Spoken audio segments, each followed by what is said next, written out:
Jesus Christ the Sovereign King reigns TV iguha ikaze.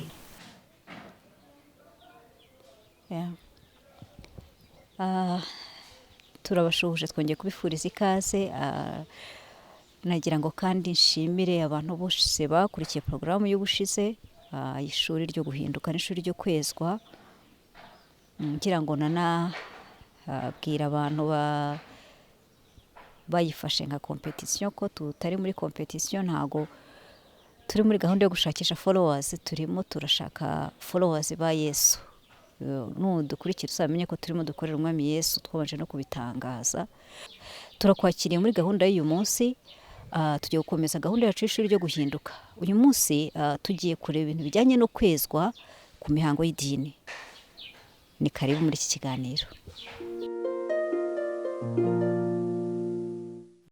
Gahunda yo kwezwa ku bijyanye n'imihango y'idini, uyu munsi ndashaka kuyiguha mpereye ku buhamya bwanjye. Nakubwiye ko ari jye gikoresho, ari jye mfashanyigisho nini cyane muri iri shuri ryacu ryo guhinduka no kwezwa. Ngiye kuyiguha rero mpereye ku buhamya bwanjye, nkubwire ukuntu igitondo kimwe nazindutse, nkumva Mwuka Wera arimo aransaba kwihana ubujura bujyanye no kwiba ibijyanye n'isezerano ryo gushyingirwa. Igihe nabikoraga ntago nari nzi ko ari uko nguko bigaragara mu isi y'umwuka, ariko uyu munsi nagira ngo noneho mbiguhere ubuhamya ubifate ko ariko bimeze. Umunsi umwe narangije gusenga, hanyuma yongeye maze gusenga mu gitondo mfite ukuntu njya kwirambika, hanyuma akenshi Mwuka Wera hari ibyo ahita akunda kunyereka. Ngiye kubona mbona mpagaze ahantu mu rimwe mu mazu y'idini nasengeragamo nkiri umwana, idini nakuriyemo. Mbona bamaze gukubura, bari barangije misa, harimo amafaranga hasi. Hanyuma numva ijwi riri kumbwira riti, ese ayo mafaranga kutayatora? Ndavuga ntago njya ntora ibintu bitari ibyanjye, amafaranga ntabwo ari ayanjye.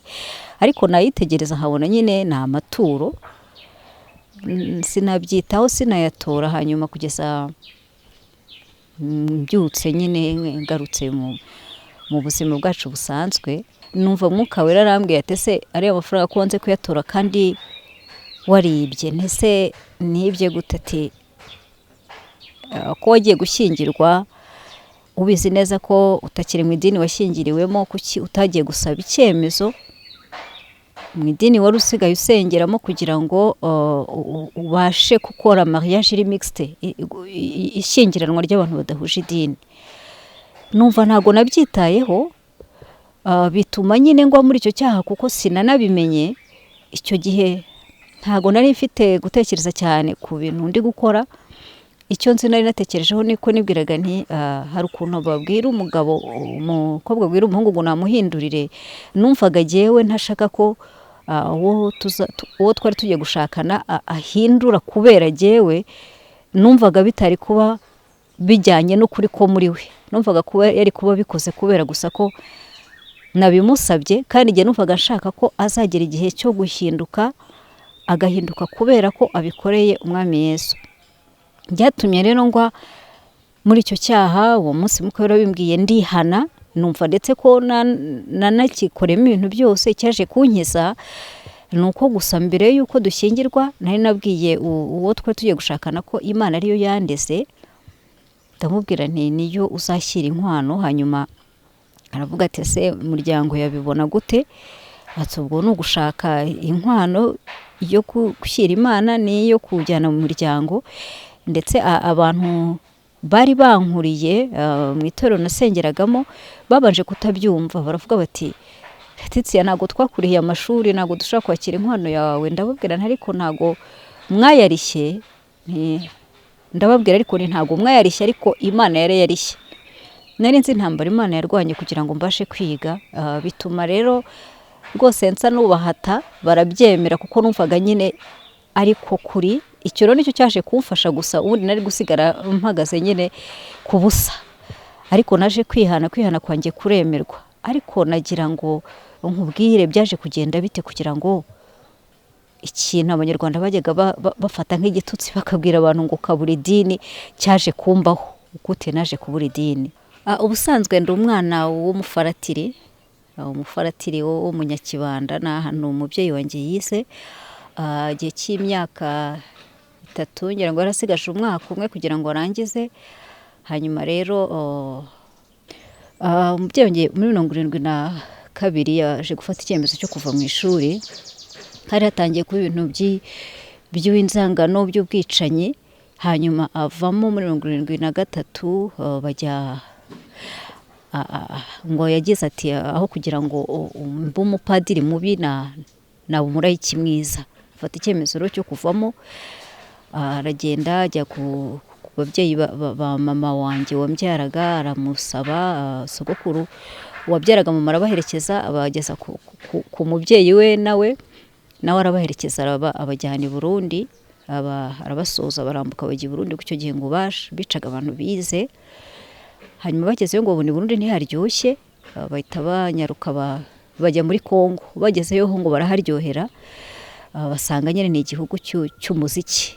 Nakuriye mu muziki kandi narawukundaga cyane, ku buryo n'igihe cya Jenoside njya nibuka ko abandi bumvaga amasasu nkanyaruka nkahita nshyira ugutwi kuri radiyo nariho mfatira nandikiraho iyi ndirimbo, nkasubira kureba amakuru, nkagaruka nkongera nkacana indirimbo. Ntago nakubwira intambara zambayeho ndi mu nda, icyo bita battles of the womb.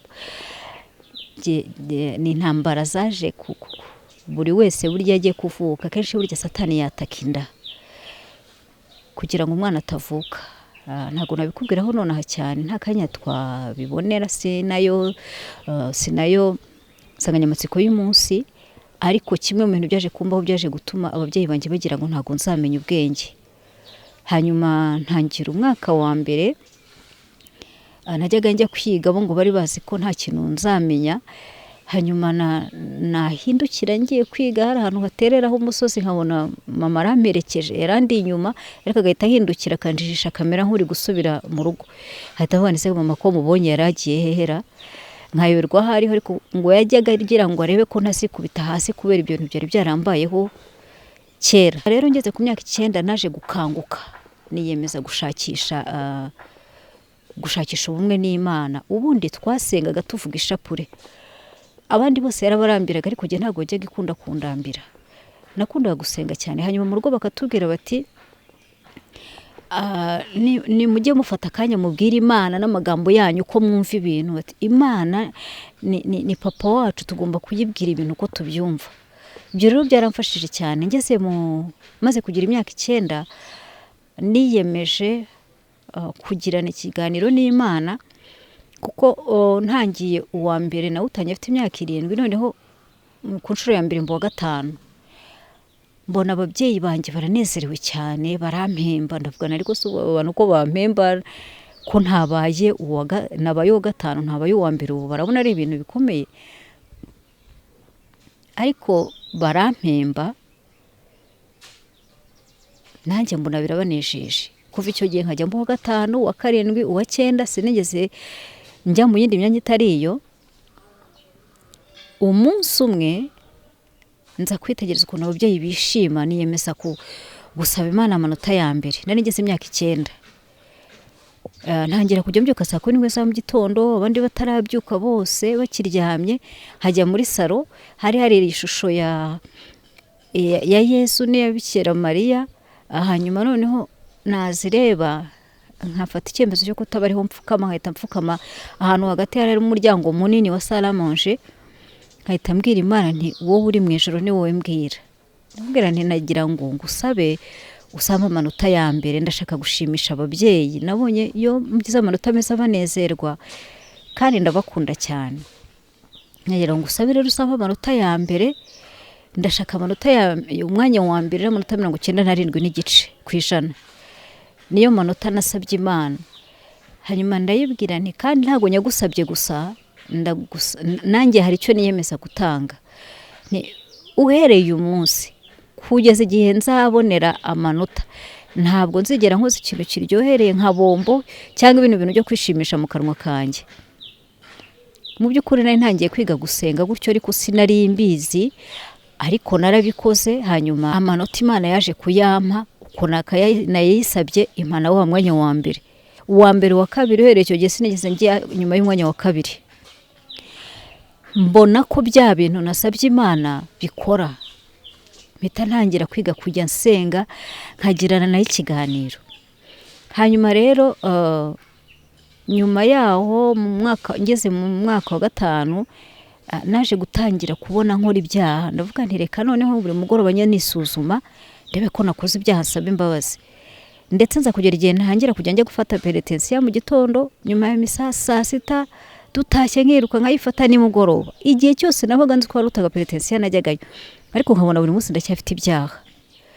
Hanyuma ngeze ku myaka 12 naje gutangira gusoma Bibiliya. Nduva narabivuze mu kiganiro cya mbere. Ni mu rugo bari bampembye mbasaba ku urufunguzo rw'inzu yabikwagamo ibitabo, ndagenda mfata Bibiliya. Hanyuma igitabo cya mbere nasomye ni iki byahishuwe, kirankanga. Ariko igitabo cya kabiri nasomye ni igitabo kijyanye n'ibintu by'amategeko. Nyisoma igitabo cy'amategeko rero nasanze itegeko rya mbere rivuga ngo ndi Uwiteka Imana yawe yagukuye mu nzu y'uburetwa mu gihugu cy'Egiputa, ngo ntuzicurire izindi mana, ntuzicurire ishusho iryo ari ryo ryose, ryaba irisa n'ibyo hejuru, ryaba irisa n'ibiri hasi, ryaba irisa n'ibyo munsi mu mazi. Ndagenekereza uko nabisomaga ngo ntuzabyikubita imbere. Nkimara kubona iryo tegeko, mbona ibyo bintu nibyo twirirwamo. Mpita njya kureba rero umufaratiri wari warambyaye, umufaratiri wambyaye, ndamubaza nti ibi bintu ko mbona bitandukanye n'ibyo dukora, ko mbona ibyo dukora bidahuye n'ijambo ry'Imana. Arambwira ati iriya ni imfashanyigisho, buriya ntago biriya bishushanyo ubona hariya mu kiliziya ni imfashanyigisho. Numva ntago mbyumvise neza, imfashanyigisho se gute kandi Imana ibibuza? Mpita numva nta kintu na kimwe ngomba gukora Imana ibuza. Ndangije kumva nta kintu ngomba gukora Imana ibuza, niyemeza kujya njya gusenga. Icyo gihe rero idini rero namenyeyemo ibintu by'agakiza. Ibyo nibyo ijambo ry'Imana nasomaga ntawe wabinyeretse, rimwe ukabera wanyoboraga gusa. Ryari idini rimwe riri mu Rwanda, idini ry'umwuka. Nta n'impamvu yo kurihisha, ryari idini ry'Abapantekote. Hanyuma rero ntangiye kurijyamo mu rugo, bakajya bankubita umunsi ku wundi, nta kindi banzizaga. Icyo gihe n'igihe intambara yari itangiye mu Rwanda muri 1990, nyuma y'uko hatangira radiyo yigishaga ibintu by'ubwicanyi mu Rwanda yari itangiye. Ubwo rero mu madini yari yaratanze imfashanyo, ngira ngo nabo bari barimo. Ubwo rero mu rugo barakomeza bambwira ati nta dini rihari rikizwa, nta dini ritunganye, va muri ibyo bintu. Ngira ngo buriya Imana ikunda kureba intege nke zacu, ikareba naho dufite imbaraga nyinshi. Niyo mpamvu ijambo ry'Imana ritubwira ngo dukure ibishimwa mu bigawa. Sinzi niba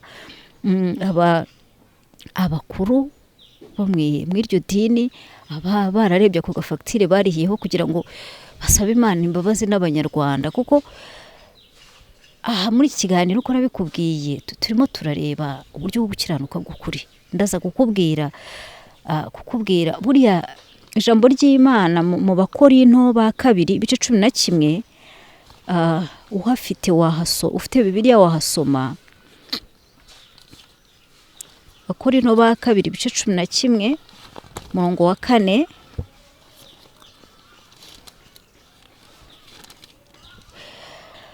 Reka duhere ku murongo wa 3, turagira ati ariko ndatinya yuko huko ya nzoka yohesheje Eva uburyarya bwayo, ko ari nako intekerezo zanyu zayobywa mukareka gutungana no kubonera bya Kristo. Kuko iyo haje umuntu ubabwira Yesu wundi tutababwiye, mukakira undi mwuka mutakiriye mbere, cyangwa ubundi butumwa mutemeye mu mwihanganira mubikunze, ariko giye ko mutanyihanganira. Nane Paulo wandikiraga Abakorinto. Nagira nkubwire ko twebwe Yesu twazaniwe ni Yesu wundi. Kuva Yesu kuri yamenyekana, hari n'uwundi Yesu batangiye kwigisha, kandi uwo ni wenyine twebwe twabwiwe. Kuko ntago Yesu twabwiwe ari Yesu w'ukuri. Yesu ijambo ry'Imana rivuga by'ukuri, nubisoma uzabona itandukaniro. Wenda tuzagira umunsi wo kubyigaho, ariko hari uwundi Yesu. Urumva ko no ku gihe cya Pawulo yaratangiye kujya avugwa. Nuko rero nandi wo mbwira abo bakuru bo muri iryo dini twubaha cyane, bakuru bo bari buzuye ubupfura bwinshi, ryari dini ryari rifatiye rwose, ubona rifite urufatiro rwa Mwuka Wera, ibyo bakora ukabona bihuye n'iby'ijambo ry'Imana. Ariko niba ku kantu karabaye ntimugakosore, ntago Imana iyo irebye ikibi ireba hirya. Bisaba ko igihe cyose twisuzuma tugakosora, hanyuma tugakora ibintu bivugwa mu Balewi ibice 26 umurongo 40, haravuga ngo bazavuga gukiranirwa kwabo no kwa basekuru no kwa basekuruza niko bicumuro bacumuyeho, bemere yuko kunyuranya nanjye kwabo ariko kwatumye nanjye nyuranya nabo, nkabazana mu gihugu cy'ababisha babo. Icyo gihe imitima yabo yanduye nk'imibiri itakebwe n'iyicisha bugufi, bakemeresha imitima ikunze ibihano byazanywe no gukiranirwa kwabo, nibwo nanjye nzibuka isezerano nasezeranye na Yakobo, n'iryo nasezeranye na Isaka, n'iryo nasezeranye na Aburahamu nawe. Ni ijambo rikomeza, ariko nkuko nabikubwiye kwatura ibyaha nicyo kintu kivanaho ibicumuro. Kwature ibyo wakoze n'ibyo abakubanjirije bakoze, nicyo kintu kivanaho ibicumuro imbere y'Imana. Ubwo rero niba abo bakuru bakiriho bagerageza bagasuzuma ako kantu, bakanareba niba ritari cyo gituma uruhimbi rwabo rujya ruhagararwaho n'ibintu byose n'abavuye hirya no hino, ni ukubera ibyo aho hantu tuba twaragiye dutsitara ntituhamenye. Ibyo rero byatumye guhanwa nagize gutuma ntabasha gushinga imizi muri iryo dini. Kuko ababyeyi banjye amakuru bari bayafite neza, babaga bayabikurikira, baza abantu barimo bivanga mu kwifatanya n'ubwicanyi, bigatuma rero bavuga ati ntimwiyanduze. Ubwo rero byaje gutuma ngera igihe cyo kubatizwa, ndabatizwa, ariko mbatizwa sininjira mu idini, ariko ndagenda ndabatizwa. Iwacu baranabimenya, barandakarira cyane, ariko nza gufata umwanya nandikira umubyeyi wanjye, mubwira ukuntu ndamubaza ntese ko wanjye yanye kwiga, kuki iyo menye rimwe guteranyaho kabiri wishima, nti no mu bintu by'Imana ngomba gukura. Namwandikiye ibaruwa yari ndende, yari igizwe n'uduce 4 tw'impapuro, arayisoma yose yumva irimo rwose ibisobanuro byimbitse, ahita anyandikira ngo amen, ashyiriraho amen 2, ashyiriraho ngo papa wagukunda. Nuko rero baza kumpa uruhushya rwo kujya njya gusenga, ariko nyine bituma ntangira kwibaza ko hariho amadini atandukanye kandi koko ashobora kuba adakurikiye Imana by'ukuri. Bituma ntangira kwiyemeza gukora isesengura ry'ibyo ngiye kujyamo. Nyuma yaho ababyeyi baje gupfa, hanyuma kubera icyo twita soul ties, ibiziriko bizirika ubugingo bwacu, ntabwo nabashije kuva mu idini naravukiyemo, kuko nyine nari nziritse. N'igihe cyose narasengaga nkabona niho heza, izo ndirimbo nizo nziza, ibintu byose nibyo byiza. Nkomeza kujya nsoma ijambo ry'Imana gusa. Hanyuma umunsi umwe mu mwaka wa 2006 nza kwiyemeza ndetse no kureka akazi. Ndavuga nti ibintu byose nasabye Imana yarabimpaye. Inshingano nari mfite umuryango nabonaga amaze kusa nuzigerereza, numva nta kintu kikinziritse. Ndavuga reka ngende nicare some Bibiliya, menyane n'Imana, nta kintu nzongera kuyibwira ngo nimpe, kubera ko iyo nyibwiye ibyo nyibwiye byose ngo impe nabonye bimpa. Ndayibwira nti ngusaba ngo tugure indege utwayigura, reka mbyihore no kugira icyo ngusaba, ahubwo ubu uhereye uyu munsi niho ugiye kuba intego y'ubuzima bwanjye. Ndagenda ntangira gusoma Bibiliya, yantwaye amezi 9 kugira ngo nyirangize.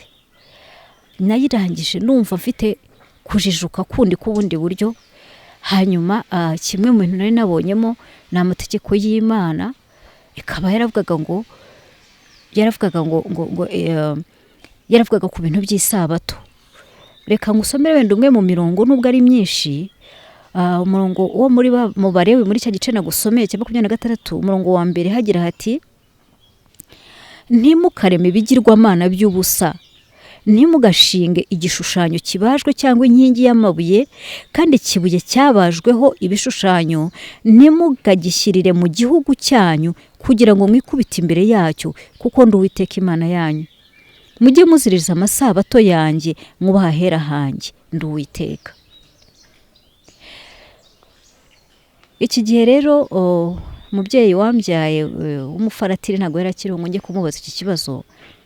Nagiye kureba noneho umwe mu bakuru b'idini nakuriyemo ryavuye i Roma kugira ngo mubaze. Yari umubyeyi cyangwa se yari umuntu w'umugabo mukuru ubona ko ari kugana mu busaza, wari ufite igitinyiro gikomeye cyane. Ntabwo ntivuge izina rye ariko nzi ko abantu benshi bamuzi.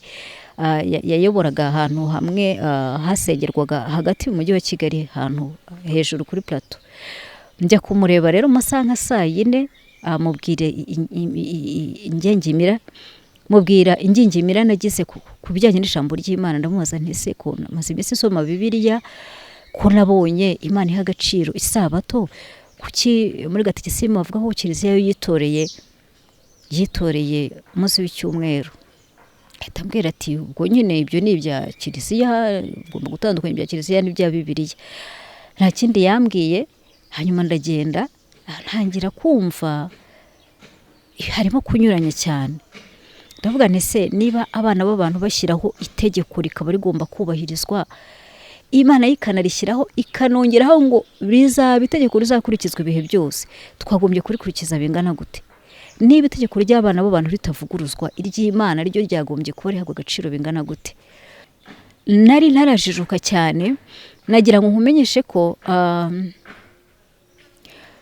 ubundi ijambo ry'Imana riravuga ngo niba hari abasumbanya iminsi bayisumbanye kubw'umwami, niba hari abanganya iminsi nabo bayinganye kubw'umwami. No kuvuga ko ijambo ry'Imana ntawe ricira urubanza.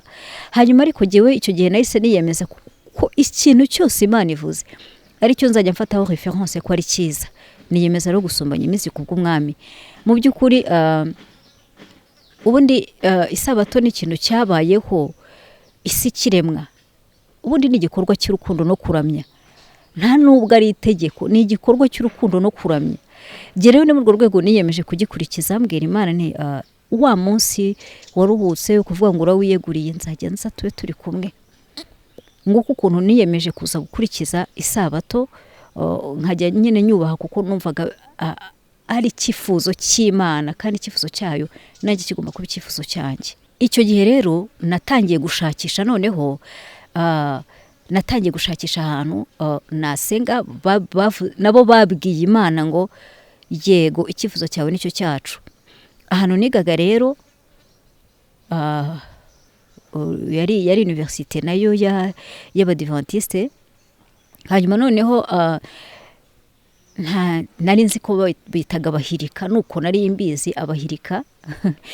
Hanyuma rero ntangira kujyayo gusenga kugira ngo nanjye kuri uwo munsi njye mba ndi bubapfukamiye Imana. Numvaga binejeje kubaha Imana, kuko nari naragize igihe cyo kuyigora cyane. Ngera igihe numva nshaka kuyubaha ku kintu cyose, nubwo ntahise mbigeraho ariko numvaga mbikunze. Hanyuma rero ngezeyo naho naje gusanga n'abantu buzuye ubupfura bwinshi. Narahageze numva ikintu kimwe nari naratakaje nkibonye. Ni ababyeyi bari bafite urukundo rwinshi cyane, baranyakira, haza nkanakora ibintu ntabasabye uruhushya bakabyakira. Mbona bafite urukundo rwinshi cyane cyane. Ndabashima.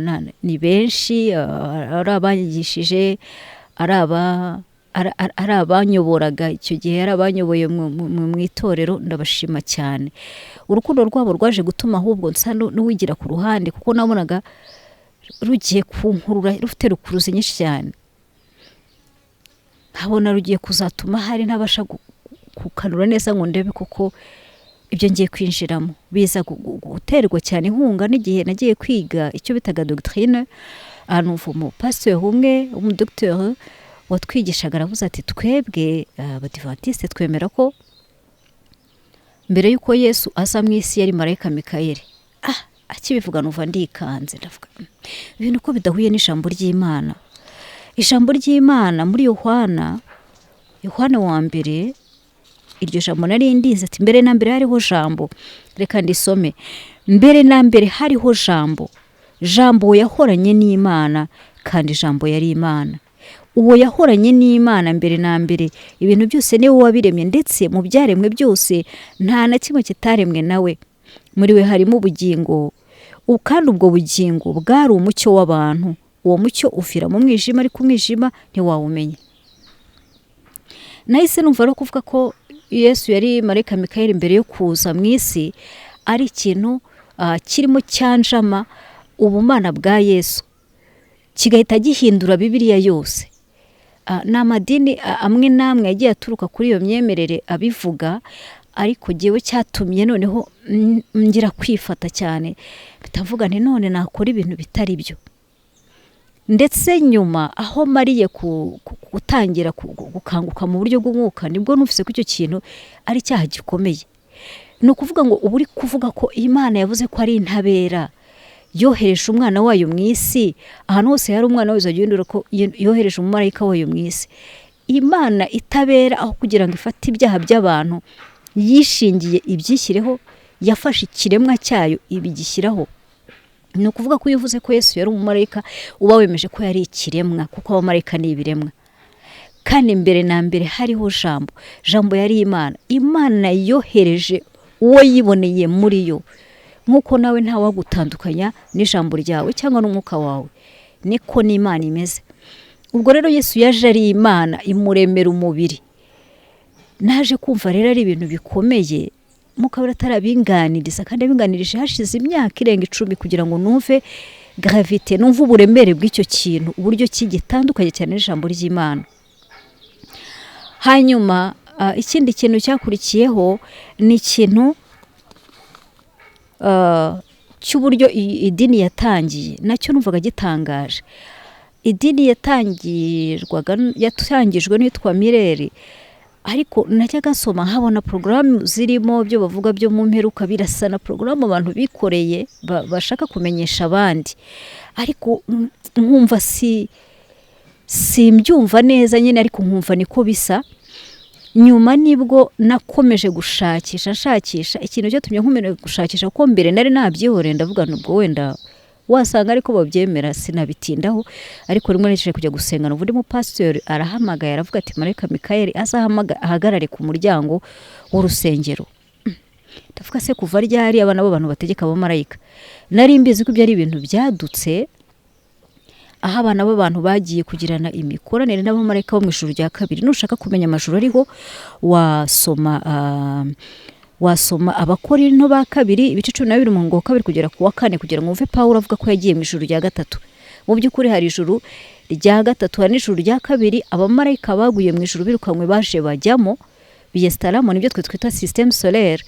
Igihe ijambo ry'Imana rivuga aho hantu ho, rihavuga ko ari ingabo zo mu ijuru, rivuga ko Abayisiraheli babyikubise imbere. Ndaje ndabigusomera mu kanya.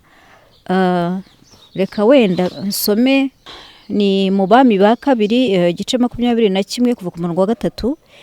Bavugaga iby'umwami Manase akora ibyangwa n'Uwiteka. Haragira hati yongera kubaka ingoro se Hezekiya yari yarashenye, yubaka n'ibicaniro bya Bayali, arema Ashera nk'uko Ahabu umwami w'Abisirayeli yabigenzaga.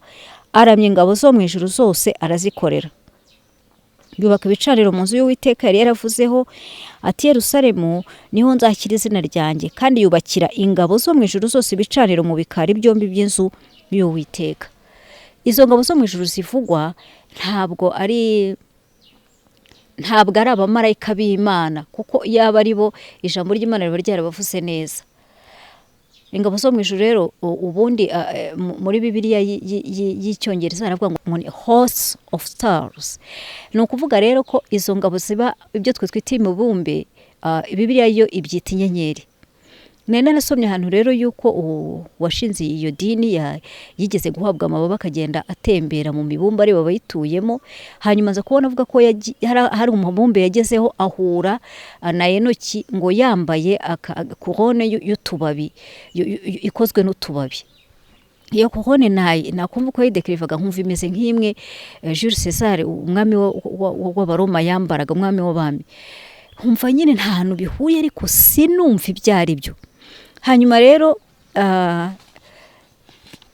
naje gusoma abantu bazashaka link bazanyandikire nyiboherereze, nza gusanga ahantu hari ayo makuru nashakaga. Buriya iby'ijambo ry'Imana rivuga ni ukuri, ngo nidushakisha tuzabona, nidukomanga tuzakingurirwa. Numvaga nshaka ukuri gutuma rwose ntajya mu bintu Imana idashima. Uko niko nyine tuva muri ubu buzima tugasanga twakoreye ubusa. Bibaye byiza wakwita ku buzima bwawe n'ubugingo bwawe, kuko nyuma y'ubu buzima buri wenyine, nta cyubahiro kibayo, nta ndirimbo zibayo, kereka nyine iyo ugiye gutegereza aho umugeni wa Kristo azajya akaba ari huri. Ubwo rero naje kumenya, naribazaga ariko se ko Yesu yasize atubwiye ngo iby'iminsi n'ibihe ntago bibareba, kubera icyo umuntu wahaguruka agatangira kuri rebellion akirobera ku by'Imana yamubujije, wakajya gusetinga itariki Yesu azaziraho. Nkavuga ni gute ikinyoma cyavamo ukuri? Kuki wowe utabyumva? Ntabwo ushobora gutangira ku bintu Yesu yakubujije ngo bizavemo ukuri. Ubwo rero naje gukomeza gusoma nkurikira inyandiko zitandukanye, nsanga itariki ya 22 itariki yavugwaga ko Yesu azagarukaho, mu by'ukuri yari itariki y'umunsi w'impongano y'Abayisiraheli, yagombaga kuba uwo mwaka. Noneho ubundi abantu bafashe gahunda yo kujya basuzugura umwana bwa Yesu n'Abayisiraheli, kuko yabavutsemo nyine, yavukira ahantu hakennye, bo bahita biha gahunda yo kujya bamusuzugura kuko bari bafite ibyo bahaye agaciro. Uwo munsi rero niwo aba bantu bari bafite imyemerere y'Abayahudi, ntekereza ko bari nabo nubwo wenda batabivuga ku mugaragaro, kuko niyo ukurikije izina ry'aho hantu hubatse uwo mubyeyi watangije iyo dini, usanga ari izina ry'Abayahudi, izina El Shaverim, ntago ari izina, ntago rwose ari Icyongereza. Ubwo rero uwo munsi wari umunsi w'impongano, ni wo bavuze ngo barawuhishuriwe. Mu by'ukuri tujye dukurikira tumenye ibyo turimo ibyo ari byo, kuko Imana idusaba kugira responsabilité y'uwo twemeye. Uwo munsi w'impongano niwo wise ko Yesu azagarukaho. Yesu ntiyagaruka, barakomeza barawushyigikira kugeza bije kuvamo idini. Ariko mu by'ukuri ntago watangira ukora ibintu umwami wawe yakubujije kuvuge kuri mukuri, cyane ko ibintu byo mu mwuka byo nta nakantu ko kwibeshya kagace ntacyo ugomba kongeraho, nta nakanyuguti na kamwe. Ikindi kintu cyaje kuntangaza rero, buriya ugenda ukurikira ibintu hari ibyo ubona ugenda ubona bitagenda kuko utari kubiko ntabyumva, wowe ukarenzaho. Ariko ikintu cyaje kuntangaza cyane ni ikimenyetso kiri kumva ya Ellen G. White, ikimenyetso cyitwa obelisk. Ni ikintu kimeze nk'icuma ariko rikoze nka piramide ndende. Ubundi leta z'ibihugu nazo zirabifite, ni mu checking muzasanga Washington kiriyo, Paris baragifite, bagiye bagihabwa n'ubwami bwa Egiputa. Ubundi ni ikimenyetso cyari kigenewe kubahiriza ikigirwamana cy'izuba cyitwaga Ra. Icyo kimenyetso kikaba cyari ikimenyetso cyo kuramya izuba, nyine cyakoreshwaga nabo bitaga Baal worshippers, basengaga Bayali. Ukibaza utese ubundi ko kumva z'abakristo bashyiraho umusaraba, nubwo nawo utari ikimenyetso nyine uwa Yesu twaje kuwucungurirwaho, uhindurirwa inyito, ariko n'umusaraba wa Yesu gusa. Ariko iyindi yose yari ihari ntago yari ibimenyetso bya gikristo, yari ibimenyetso bya gipagani. Rero nicyo kimenyetso ni ikimenyetso cya gipagani, kandi ntawe utabizi, mwese mwajya kubyesomera mukabireba. Bita wibaza rero, nyuma yo kubibona nahise ntinya, bituma nsanga nyine amadini twakiriye ntabwo ari amadini twebwe twitekerereje. Idini y'ukuri ni ijambo ry'Imana, niryo ryonyine rizakubwira ukuri. Ukora nuko byaje kugenda nshiduka, narasanze amadini yose yaravangiwe.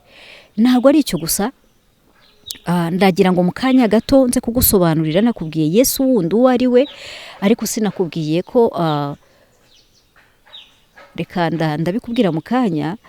Nagira ngo maze kubwire yuko ugende ushakishe kuri Google, birahari. Jewe nabiguyeho mfite amasengesho y'iminsi 40 kwiriza, nagiye kubona umuntu aguye kuri site y'abantu ntazi iremeye irafungutse, ariko nyuma yaho nagiye kuyifungura iranga. Ariko nyuma nongeye gushakisha mu cyongereza nasaze iryo jambo riri ahantu hose. Iri jambo ryitwa Vatican rivaho izina ry'umurwa w'iryo dini ry'abaroma nyine twaje kwakira. Ni ijambo Vatis rivuga divine cyangwa se divin, hanyuma kan bikavuga serpent. Wabishaka rwose uhita ujya kuri Google ubirebe, ni ukuvuga bavuga ko ni serpent divin cyangwa se divine serpent cyangwa se divine can. Ibyo bintu kuko ntibisobanutse. Niba ijambo ry'Imana ritubwira ko hazabaho undi buhanuzi utari ukuri, ntabwo turi mu kurwana ishyaka ry'abantu, turi mu kureba ukuri kw'ijambo ry'Imana. Buri wese azihagararira imbere y'Imana atavuze ngo nari muri denomination iyi ngiyi iyi niyi, ahubwo ni iki nashakishije kugira ngo nkurikire Imana by'ukuri. Nyuma rero yuko nkubwire ko naje gusanga nyine idini ngomba guhitamo ari Yesu gusa, ahubwo nabonye idini. Ijambo ry'Imana ritubwira ko tugomba gushimikira guterana kwera. Turabyifuza cyane, dukenera guterana tukamamaza ukuri kw'ijambo, tugasangira ijambo ry'Imana. Nushaka kumenya guterana kwera ijambo ry'Imana rivuga, ujye mu Bakorinto ba 2:14 urasanga harimo ibintu ijambo ry'Imana rivuga utanemera. Rivuga, reka magusomere gatoya kugira ngo tugendane wumva uko ijambo ry'Imana rivuga, ndetse rimwe na rimwe utazajya utungurwa. Haragira hati, mushimikire urukundo kandi mwifuze impano z'umwuka, ariko cyane cyane mwifuze guhanura. Uvuga ururimi rutamenyekana saba ntabwira keretse Imana, kuko ari nta wumva, ahubwo mu mwuka avuga amayoberane. Nagira nkubwire ko izi ndimi turazivuga, izi ndimi twazihawe na Mwuka Wera. Igihe duhabwa Mwuka Wera twarazihawe.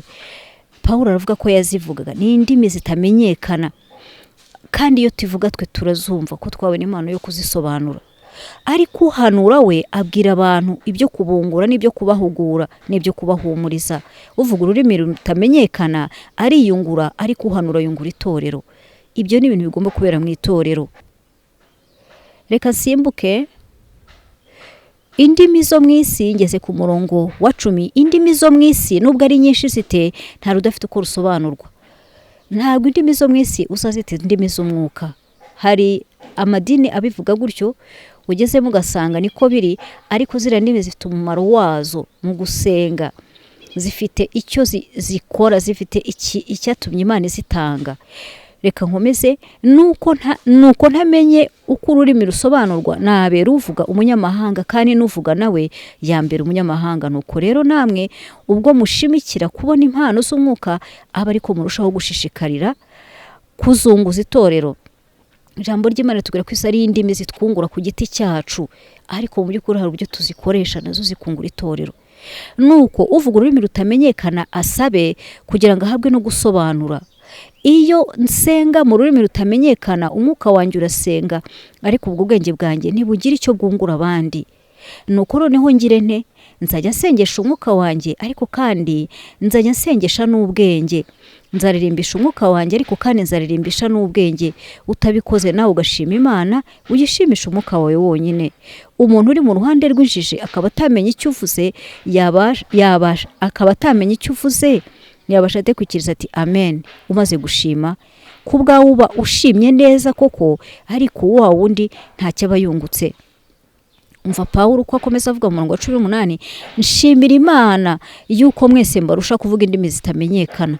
Ariko mu itorero aho kuvuga amagambo inzovu mu rurimi rutamenyekana, nahitamo kuvuga amagambo 5 yavugishije ubwenge bwanjye, kugira ngo nigishe n'abandi. Reka dukomeze ku murongo wa 22. Nicyo gituma indimi zitamenyekana zitagenewe kubera bizera ikimenyetso, keretse abatizera. Naho guhanura ntikwagenewe abatizera, keretse abizera. Reka nkomeze ku murongo wa 26. Wumve gahunda yagombye kubiri mu itorero, mu iteraniro ujyamo, niba koko ari iteraniro riyobowe n'umwuka, ritayobowe n'abantu, cyangwa se riyobowe n'abantu bakoreshwa n'umwuka wera. Nuko bene data, iyo muteranye bimera bite? umuntu wese afite indirimbo cyangwa amagambo yo kwigisha cyangwa amagambo ahishuriwe cyangwa ururimi rutamenyekana cyangwa amagambo yo kurusobanura, nuko rero byose bikorerwe kugira ngo abantu bunguke. Niba hariho abavuga ururimi rutamenyekana, havuge 2 cyangwa 3 badasaga, kandi bavuge bakurikirana umwe asobanure. Ariko nihaba hatariho usobanura, uvuga ururimi acecekere mu iteraniro, yibwire kandi abwirire Imana mu mutima we. N'abahanuzi nabo bavuga ari 2 cyangwa 3, abandi babigenzure. Duhabwa n'Imana inshingano yo kugenzura ubuhanuzi. Ariko undi wicaye nashoka ahishurirwa, uwabanje ahore, kuko mwese mubasha guhanura umwe kugira ngo bose babone uko bigishwa no guhanurwa. Imyuka y'abahanuzi igengwa nabo, kuko Imana itari y'umuvurungano ahubwo ari y'amahoro.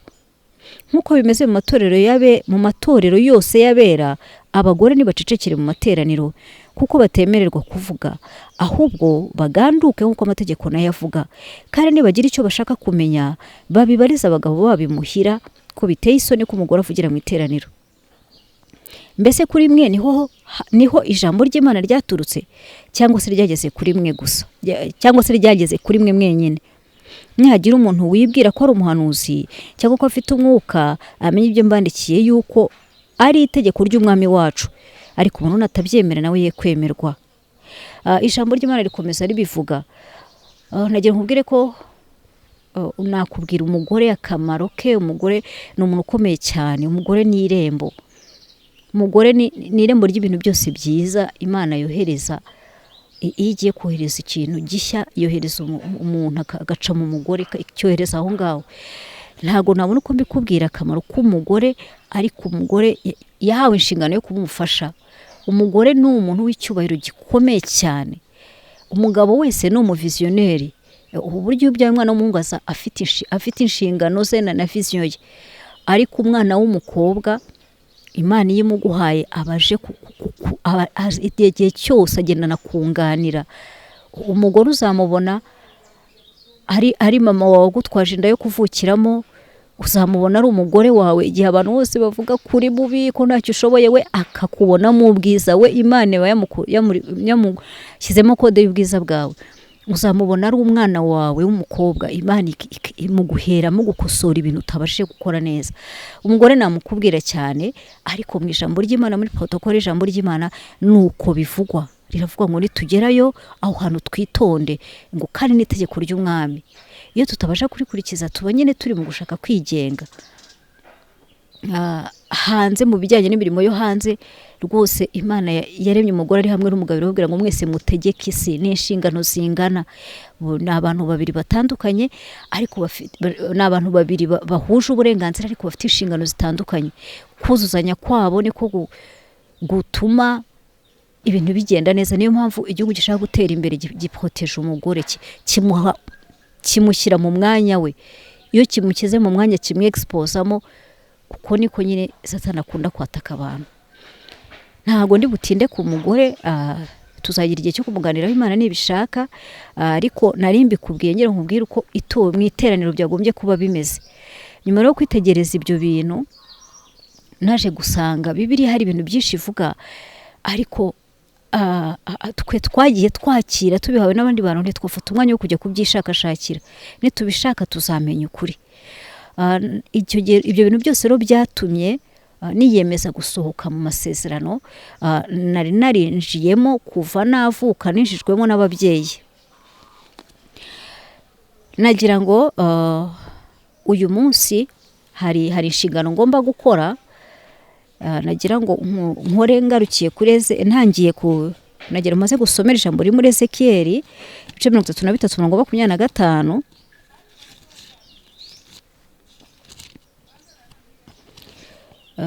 Haragira hati, nuko rero ubabwira uti, nimwumve uko Umwami Uwiteka avuga ngo, muryana inyama n'amaraso, mukuburira amaso yanyu ibigirwamana byanyu, kandi mukavusha amaraso. None se mwahabwa igihugu ho gakondo? Muhagarariye ku nkota yanyu, murakora ibizira, kandi umuntu wese yanduza umugore wa mugenzi we. None se mwahabwa igihugu ho gakondo? ukuri kuzababwira uti nimwumve uko umwami w'Uwiteka avuga ngo ndirahiye ni ukuri abari muri ayo matongo bazagushwa n'inkota, nawe uri mu gasozi nzamutanga atanyagurwe n'inyamaswa, kandi abari mu bihome no mu mavumo bazicwa n'icyorezo. Kandi igihugu nzagihindura umwirare n'igitangarirwa, ububasha bwacyo bwibonabona buzashira, kandi imisozi ya Isirayeli izaba amatongo bitume hatagira uhanyura. Bazamenya yuko ndi Uwiteka igihe nzaba maze guhindura igihugu umwirare n'igitangarirwa, mbahoye ibisira byabo byose bakoze. Wowe udukurikiye nagira ko hari ibintu bijya bitubaho Imana ikabyemera kandi twe tugatekereza ko ari accident tukajya tukarira, ariko biturutse ku bintu byakozwe kera rimwe na rimwe tutarigeze dufata umwanya wo kugenzura. Ariko uriyumvira neza ko ibigirwamana ni kimwe mu bintu bitubuza guhabwa igihugu, bitubuza guhabwa gakondo. Ariko se niba dufite igihugu cyo mu isi, icyo mu ijuru bizagenda bite? Ndi mu mbaraga rero zo gupfa no kuzuka kwa Yesu, ku bubasha mpabwa n'uburenganzira bwo kwitwa umwana w'Imana, hari ibintu bimwe na bimwe nifuza gukora uyu munsi wa 8 Gashyantare 2024, mbiherewe uburenganzira nuko ndi umwana w'Imana, mbiherewe uburenganzira n'izina rya Yesu nemera kandi nizeye, mbiherewe uburenganzira n'ububasha bwa Yesu yadusigiye kucyo tuzahambira ngo kizahambirwa no mu ijuru. Uyu munsi uteranyije iminsi y'umwaka wasanga ari ihwanye n'8. Abanyarwanda bajyaga basenga bakambaza imana zabo, izo bitaga babaga bari guterekera hari bavuga za Rutindagezi, bavugaga amazina menshi, Nyirasafari, ba Mukakimenyi, ba Rutindagezi. Noneho bakababwira ngo abana bose ni 8 ngo kandi ni 8 wawe. Mu by'ukuri aba babaga barimo batanga umwana wese uzavuka, abana bose ko bazavuka ari 8 w'ibigirwamana w'imbaraga zitagaragara. Kandi buri muntu wese ufite uburezi bwo mu mwuka azi neza ko ibigaragara byavuye mu bitagaragara, ni ku ijambo ry'Imana ritubwira mu Baheburayo. Niyo mpamvu rero hari ibintu bimwe twagiye dukizwa tukabikirizwaho tukaguma muri ayo masezerano ntituyamenye, kuko nta wigeze wita kuyahanagura. Nkuko nabikubwiye, jewe umubyeyi wambyaye yari yaragize uburere bwa Gikristo, ariko iyo nakoraga ikintu cyiza yarambwiraga ngo nje nko kumusaba, kuko nakundaga gusaba cyane kandi nkamenya gusaba rwose mu buryo ari mu mpicyo musabye, agahita ambwira ati mandwa yanjye noneho ije kunsaba iki.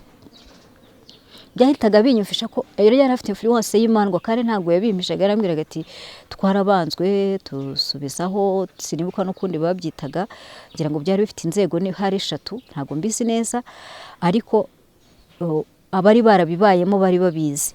Rero nabanje kwibaza nkuko nawe ushobora kuba wibeshya, nkuko nawe ushobora kwibeshya yuko Imandwa ari dini gakondo y'Abanyarwanda. Imandwa ntabwo ari dini gakondo y'Abanyarwanda.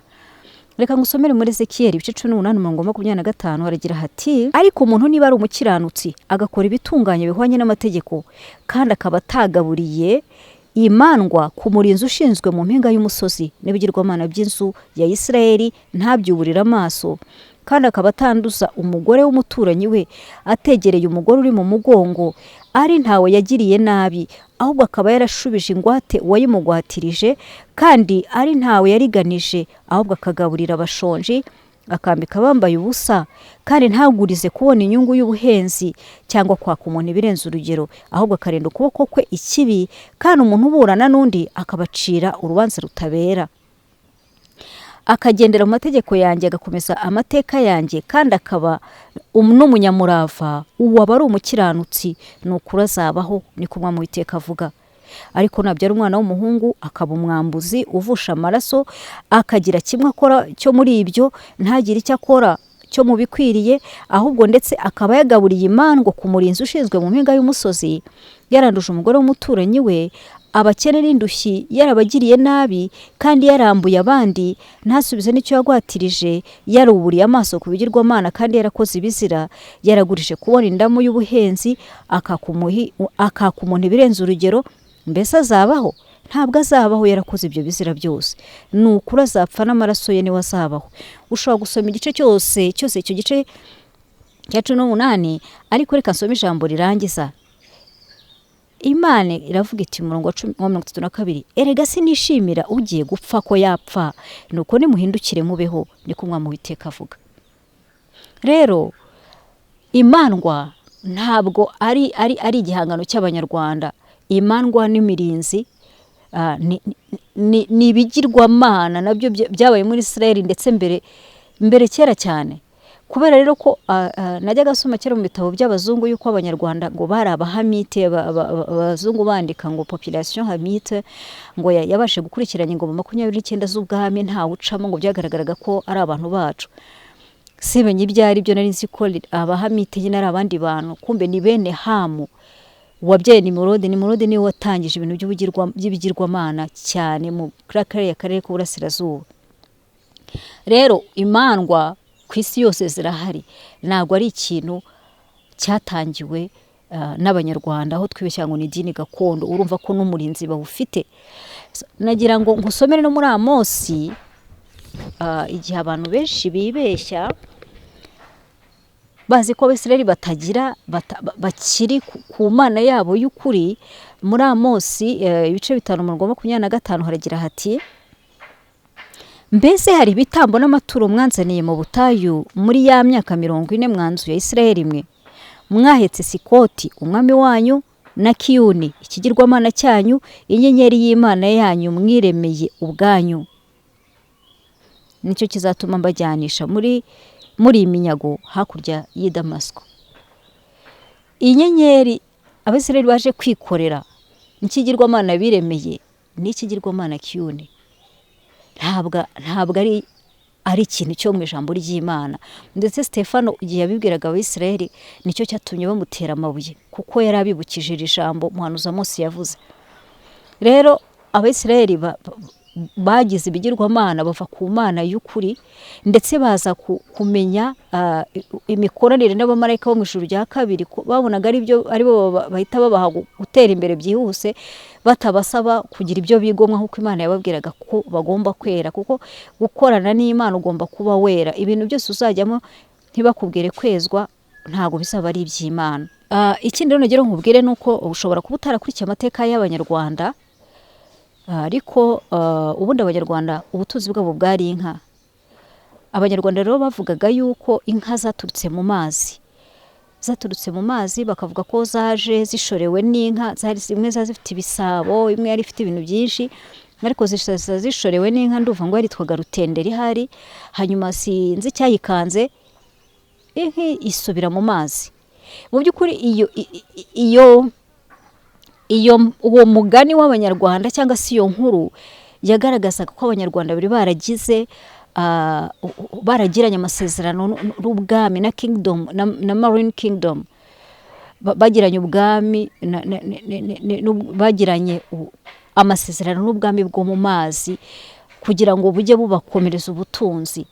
Gituma amaraso menshi yaragiye akunda kumeneka, kubera ko imbaraga Abanyarwanda zari zibari inyuma zagendaga amasezerano abaho gahoro gahoro, ntibamenyaga aho zavaga. Hanyuma Abanyarwanda nyuma barakomeje baza kugira n'ibigirwamana byabo nka Ryangombe. Nabo nakubwiraga Ryangombe rya Babinga ba Nyundo. Wakurikira inkuru ye kumva kuntu umurinzi wamusamye, kuntu igiti cy'ubuko cyamusamye. Ni igiti gifite uturabo dutukura, wenda ntago bikibaho cyane ariko birahari.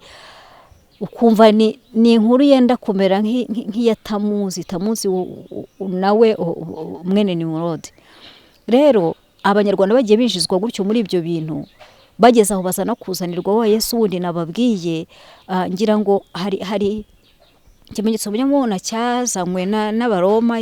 Yesu ahantu bandikaga P iriho X bamwitaga PX. Uwo Yesu bazanye n'uwo nguwo akaba nawe ari umwe mu bamarayika bo mu ijuru rya kabiri baguye, baraza babohoza izina rya Yesu, abantu nyine bagira ngo Yesu ni uwo nguwo umwe mujya mubona usa neza cyane. Ntabwo ariko bimeze. Ijambo ry'Imana ritubwira ngo Yesu ntabwo yari afite ishusho nziza ituma tumwifuza, ngo uko bamurebaga yari umunyamibabaro, ngo intimba zacu nizo yacumitiwe. Ntabwo Yesu yari afite mu maso heza cyane, ntabwo yari bogard nk'uko abantu bajya bamubona asa neza, afite n'amaso ameze mbese nta ubwiza bamuha ntabwo ari bwo bwe. Ijambo ry'Imana rivuga ko atari mwiza bituma yifuzwa, usibye ko uyu munsi ari mu bundi bwiza, yahawe ikuzo, ariko aje mu bantu yaje afite ishusho yo kwicisha bugufi, kandi azari n'umukene, niyo mpamvu n'Abisirayeli batamwemeye. Hanyuma nagira ngo nsoza nkubwire umwamikazi w'ijuru, uwo bagiye bakunda kuvuga ko ari umwamikazi w'ijuru. Ahantu nakuriyeho ko nakubwiye bararimbaga ngo Mariya ni umugabekazi w'isi n'ijuru, ngo niwe nyina w'umuremyi wa twese. Nigeze kubwira abantu bavuga ko Yesu yari marayika, abavuga ko nyina ko Mariya yari umuremyi wa twese, ni ukuvuga yuko Mariya yaba yarabayeho mbere y'umuremyi kugira ngo ubyare umuntu bumuruta. Ijambo ry'Imana muri Yesaya ryaravuga ngo twahawe umuhungu, ngo nuko umwana yatuvukiye. Ni ukuvuga ngo Yesu twaramuhawe mu buryo bw'umwuka, Imana yaduhaye umuhungu wayo, ariko aza kuvuka, uwatuvukiye n'umwana. Nayo mpamvu Yesu yitwa Yesu Kristo, yari Kristo w'Imana, muri Kristo w'Imana, ariko yari umuhungu twahawe, none haza kutuvukira umwana. Niwe watuvukiye, ntabwo umuhungu yatuvukiye. Ntabwo Mariya yabyaye umuhungu, Mariya yabyaye umwana. Yesu yari yenkariniye muri Yesu, Kristo yari yenkariniye muri Yesu. Nagira ngo nkubwire uwo bita umugabekazi w'ijuru, ahantu hose uzamwumva mu ijambo ry'Imana ko bamuvuga. Yeremiya ibice 44 umurongo wa 16, Abisirayeli bagiraga bati ntabwo tuzakumvira mu byo watubwiye mu izina ry'Uwiteka byose, ahubwo tuzasohoza rwose ijambo ryose ryavuye mu kanwa kacu ryo kosereza umugabekazi wo mu ijuru imibavu no kumusukira amaturo y'ibyo kunywa, nk'uko twagenjeje twe n'abasogokuruza n'abami bacu n'ibikomangoma byacu tukiri mu midugudu y'Ubuyuda no mu nzira z'i Yerusalemu, kuko niho twabonaga ibyo kurya byinshi tugahirwa tutagira ikibi tubona. Ariko uhereye igihe turorereye kosereza umugabekazi wo mu ijuru imibavu no kumusukira amaturo y'ibyo kunywa, twabuze byose, turimburwa n'inkota n'inzara. Kandi igihe twoserezaga umugabekazi wo mu ijuru imibavu tukamusukira amaturo y'ibyo kunywa, mbese twamuvugiraga imitsiba tukamuramya, tukamusukira amaturo y'ibyo kunywa abagabo bacu badahari. Maze Yeremiya abaza abantu bose, abagabo n'abagore, bamusubije bati mbese imibavu mwoshereje mu midugudu y'Ubuyuda no mu nzira z'i Yerusalemu, mwe n'abasogokuruza banyu n'ibikomangoma byanyu na rubanda rwo mu gihugu, Uwiteka ntarakabyibuka ngo bimugere ku mutima? Uwiteka ntiyabasha kongera kwihanganira imirimo yanyu mibi n'ibizira mwakoze? Nicyo gituma igihugu cyanyu cyahindutse amatongo n'igitangarirwa n'ikivume kitagira ugituyemo, nk'uko bikiri n'uyu munsi. Mwosaga imibavu mugacumura ku Uwiteka, kandi ntimwumvire ijwi ry'Uwiteka, habe no kugendera mu mategeko ye no mu mateka ye no mu byo yahamije. Ibyo nibyo byabasaniye ibi byago, nk'uko biri n'uyu munsi. Nuko Yeremiya arongera abwira abantu bose n'abagore bose ati nimwumve ijambo ry'Uwiteka, yemwe ab'i Buyuda mwese, abari mu gihugu cya Egiputa. Uko niko Uwiteka Nyiringabo, Imana ya Isirayeli, ivuga iti mwe n'abagore banyu mwese mwavugishije indimi zanyu, mubisohoza n'amaboko yanyu, muti rwose tuzasohoza imihigo yacu twahize yo kosereza umugabekazi wo mu ijuru imibavu no kumusukira amaturo y'ibyo kunywa. Nuko nimukomeze imihigo yanyu kandi muyisohoze, nukomeza kuhasoma uzabona igihano bahawe. Gusa nagira nkubwire ko umugabekazi wo mu ijuru uvuga, muzi ko ari we witwa Bikira Mariya, ntabwo ari Mariya. Ijambo ry'Imana ritubwira ko Mariya yaje kubyara abandi bana, kandi igihe cyarageze, igihe cyo guhabwa umwuka wera, nubwo tubona hari indi jambo yavuze. Ijambo tumuziho yavuze no kuvuga ngo icyo ababwira mu gikore, icyo Yesu ababwira mu gikore.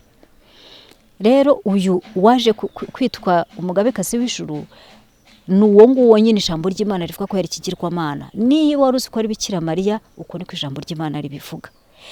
Uyu munsi rero uko nabikubwiye, wumvise ko Abisirayeli bajyaga kuva muri ibyo bintu bagatezwa ibyago. Mu by'ukuri no mikorere bigirwamana, kubera ko bizirika abantu, iyo bagiye kuva mu miyoborere ipfuye bihita bibateza ibyago. Abisirayeli nabo bahuye n'icyo kibazo baratinya, baravuga bati reka dukomeze twibonera imigati tubone ibi bintu, kuko niba umuntu aje kugutera iwawe akaba ari bureka kugutera nta bujura bwabaho. Nabyo rero niko bikora bikubuza amahoro ukagira ngo uyabura kubera yuko utangiye gusenga Imana, ariko n'ikigeragezo ugomba gucamo ukagitsinda. Natwe twahuye nabyo. Hanyuma rero nagira ngo nkubwire ko nubwo mu isi harimo ubuyobozi, ariko nusoma muri Zaburi ya 76 umurongo wa nyuma wa 13 uraza kubona hariho hantu ngo abami ngo Uwiteka azarimbura abakomeye, ngo abami bo mu isi batinya. Abami bo mu isi bafite ababashyiraho igitugu, nabo bakabakanga, bajya gukora neza bakahita babazanira ibyago kugira ngo batabivamo, kugira ngo babahoze mu bubata. Uyu munsi rero uko nabikubwiye, abanyarwanda bose bakavuga ngo abana bose ni umunani gukare ni umunani wawe, bagahora mu bwoba. Uko nabikubwiye, Mose yigeze kuvuga ngo tuzasohokana n'abagore bacu n'abana bacu n'amatungo yacu. Ndi mu mbaraga zo gupfa no kuzuka kwa Yesu. Mpabwa uburenganzira ko turi muri Yesu, nta mugore, nta mugabo, nta muyuda, nta mugiriki, nta munyamahanga, ahubwo twese turi ingingo za Kristo. Ngomba guhagarara mu cyuho cy'igihugu cyanjye, nkasiba ayo masezerano yose abasogokuruza bacu bagiranye n'imandwa n'ibyo bigirwamana byose by'abanyarwanda, n'uwo Yesu wundi. Ndetse baje kushuka umwami umwe bakamubwira ngo uyu niwe Yesu umuha igihugu, akavuga ati niwe, kandi uwo niwe witwa Kristo umwami, ariko uwo ni wo mumarayika nyine wa wundi nakubwiye witwa PX berekana nka Yesu, ariko ntabwo ari Yesu w'ukuri.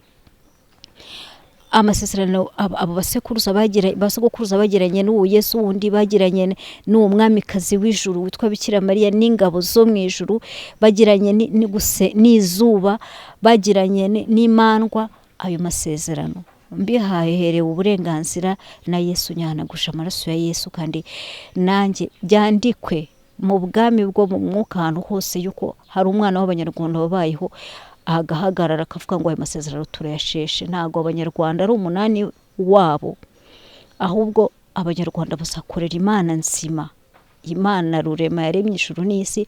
Kandi umwana wese azavuka ntabwo azajya avukira mu masezerano apfuye, azajya yikorera amasezerano ye, yihitiremo Imana. Uhitamo nabi azapfa nk'uko Imana yabitubwiye. Uzahitamo gupfa, guhitamo ikibazo azapfa.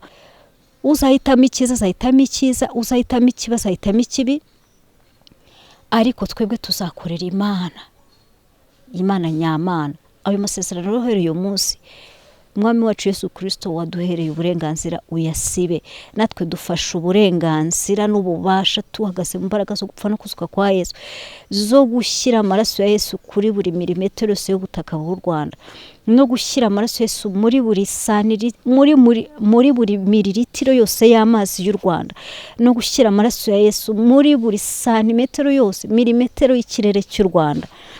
Ko ntabwo abana b'abanyarwanda basongera kubohozwa no kugibwa inyuma n'imbaraga z'ububasha butagaragara bw'abamarayika baguye n'ubwami bwo mu mazi n'ubwami bwo mu kirere butuma amaraso ahora ashaka kumeneka, kugira ngo bakoreshe abana b'abanyarwanda bidakorwa, bakwiza ikibi mu isi. Tubavanye mu munani wabo tubijije mu munani wa Yesu, uha buri wese uburenganzira bwo guhitamo uwo ashaka gukurikira. Kandi tubikoze mu izina rya Yesu, kandi tubishyizeho ikimenyetso cya ntama, ku buryo nta kugeza igihe zizashirira nta wemereye kwenterfera n'iki kintu dukoze, mu izina rya Yesu Kristo, amen. Turagushimiye wari udukurikiye, kandi ufatanye natwe gukomeza gusenga kugira ngo tube mu Rwanda rurimo abantu bubaha Imana by'ukuri kandi bafite imitekerereze itavangiwe. Tubisabye kandi tubihamije mu izina rya Yesu Kristo, amen.